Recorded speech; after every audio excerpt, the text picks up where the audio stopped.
Hi friends, today I'm going to take you through a day in the life as a doctor. You'll find me talking about patients in this vlog. None of these patients are real. They're what we call aggregate patients, i.e. they're completely made up, but they're representative of what doctors might encounter in real life. This is how writers, medical journalists, and doctors deal with patient confidentiality when they talk or discuss about patients. With this caveat out of the way, let's jump right into the vlog. My day starts at 7 a.m. The first thing I do after I get up is make my bed. It takes a few seconds and it's a good way to have a small win to start the day. I sit down and meditate for 15 minutes. I use a loving kindness meditation by Bipolar.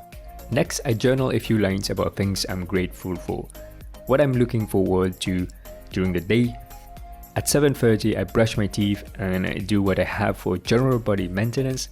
I have tea and granola for breakfast. After breakfast, I get dressed and drive to work. I get in at 8:50 and find out which consulting room I've been allocated. I log on the computer and have a look at my clinic lists for the day. Being a generalist is interesting as I get to see a wide range of cases. I look at my mails to check for abnormal blood tests that require urgent actioning. Before seeing my first patient, I usually glance at the patient's record to get an idea of the medical history and the case. At 9 a.m., I call my first patient. The patient's wife has noticed he's been snoring and heard him making weird noises while asleep. The man was not worried but came in because his wife kept nagging. The patient described features of obstructive sleep apnea syndrome with daytime sleepiness. I assess him and explain my thoughts. We discuss the implications on his fitness to drive and I refer him to sleep clinic.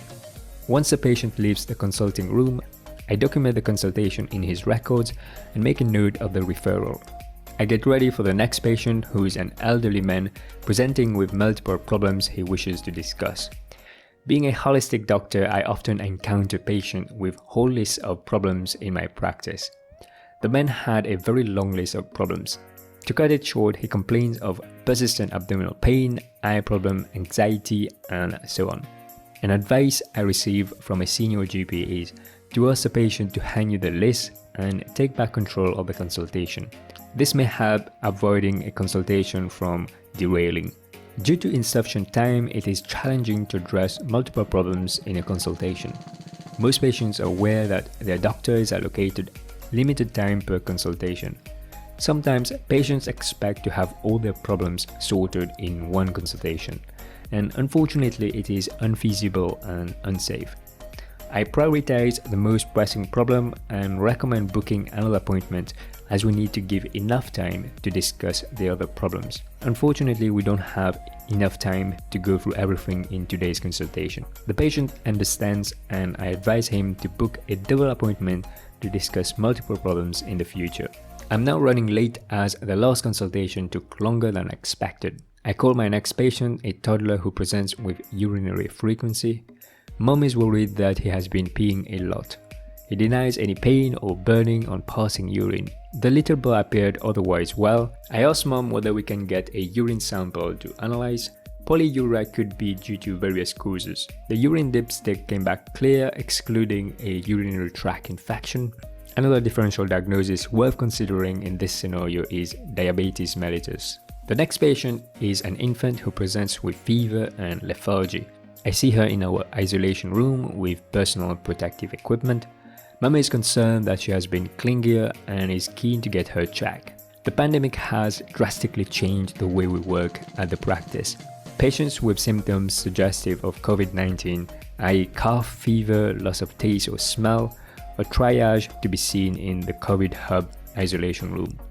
I assessed the patient and was reassured to see she's not as sick as I anticipated. She has a low-grade fever with coryzal symptom, but is alert and active. I explained to Mom my impression, the next steps, and what to look out for. She's happy with the management plan.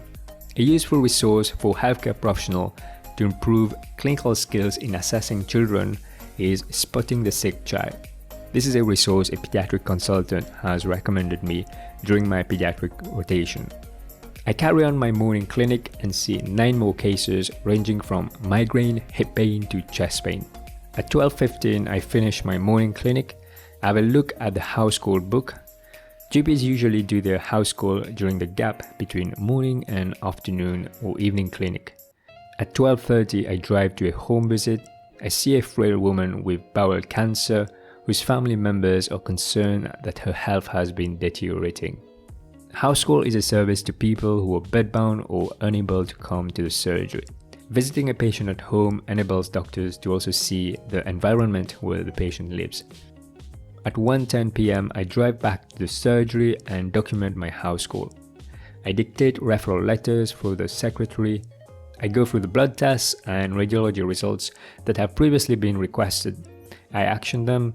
I also get clinic letters from hospital that I read through and action. I sign prescription scripts and deal with queries receptionists may have. Then I catch up with the secretary about referral and queries she may have. At around 2 p.m. I have lunch.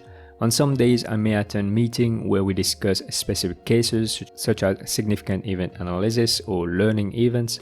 At 2:45 I start my afternoon clinic. The theme for the afternoon clinic seems to be dominated by mental health disorders. I see a man with depression and suicidal ideas. He seems to be struggling and needs help. Psychiatry is a big chunk of the workload in general practice. Lately I've encountered younger people suffering with anxiety and low mood. The pandemic has caused a huge amount of stress and anxiety and affected the livelihood of many people. The next patient is a teenager with severe anxiety. She has been struggling to go out and is afraid of catching coronavirus. The parents seem to be at a loss what to do and came to seek medical advice. I consulted the patient and discussed how we can manage the anxiety. The next patient is a woman who suffers with bipolar disorder. She has been struggling to sleep due to overthinking and her mind racing. Having previously seen this patient, I knew her well and built rapport and trust over time. We discuss her problem and look at what we can do to support her. Having continuity of care with my patient is something rewarding. You get to know the patient and develop a doctor-patient relationship that enhances patient's experience and care. I see around 10 patients in the afternoon clinic and go over some of the remaining admin work, including referral letters, going over blood tests and clinic letters. At 5:30 p.m. I finish and drive back.